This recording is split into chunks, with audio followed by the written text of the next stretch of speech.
traders, FX Pip Collector here. Today is Monday, August 19th, and I'm going to be analyzing the pound US dollar, starting on the monthly, working my way down to the 1 hour time frame for the full top down analysis.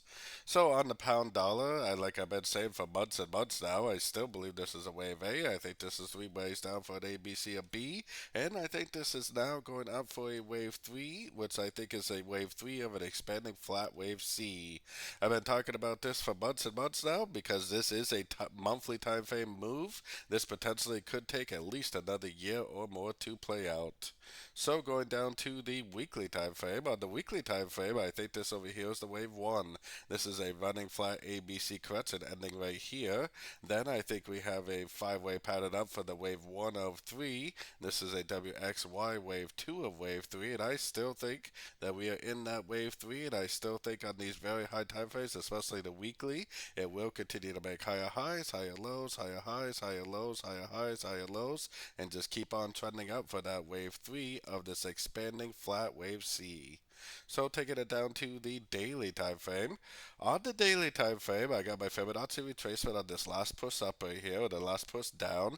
We are sitting right at the 78%. Maybe that is going to be an area for a pullback. For me personally, I am a trend trader, which means I'm only looking for longs right now, and I'm only looking to go long on pullbacks on shorter time frames. I think it's very likely it will break these previous highs eventually and just keep on trending up. So going down to the 4 hour time frame. On the 4 hour time frame, my last structure level is way down here, which tells me that even if it does start a pullback, it is very, very likely to only be a correction to this last wave up. Once we do start a pullback also, we can throw our Fibonacci retracement on here, but we don't even have a pullback to put a Fibonacci retracement on yet.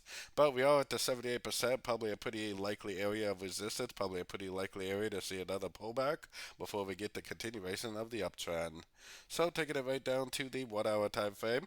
Like I said, I am a trend trader, which means I'm only looking for longs right now. We are at the 78% Fibonacci level, so it does seem like a pretty likely area to see another decent pullback. I don't think that the trend is going to end here. I think it's just most likely going to start a pullback, and once it does start a pullback, I will put my Fibonacci retracement on the last series of higher highs, higher lows. I'll look for 3 waves down, I'll look for a Fibonacci bounce, I'll look for another entry to go long for the continuation of the uptrend. Like I said, I'm definitely still only looking for longs, and I'm definitely still only looking to go long on pullbacks on these shorter time frames. So don't forget to join my free Discord channel, which is linked over here in the corner. And as always, thank you and happy trading.